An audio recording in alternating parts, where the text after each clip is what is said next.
So what do you do when you're trying to find something to do for free with your bored kids at home? You go to the beach.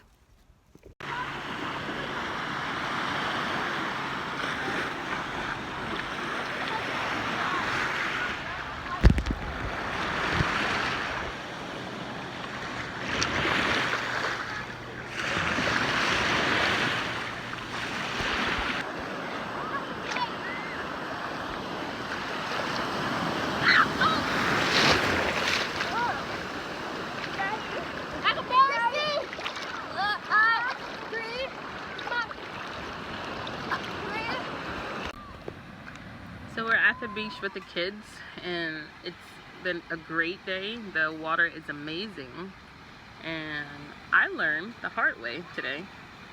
Don't wear mascara if you're gonna go to the beach. My eye probably look black. It's all outdoors right now because I was dumb enough to put on mascara. You know, I was trying to be extra cute, whatever. Got the girls on fleek, trying to put a little mascara on. You know, keep it spicy in the marriage. I got in that water. That mascara burned my eye like nobody's business.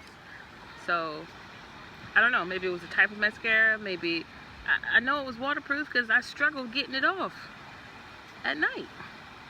But that salt water was like, oh, I got you, girl. So, if you can learn anything from me, do not wear mascara to the beach. Everybody probably already knew this. I'm probably the last person on earth who didn't know that. But I know now. I know now.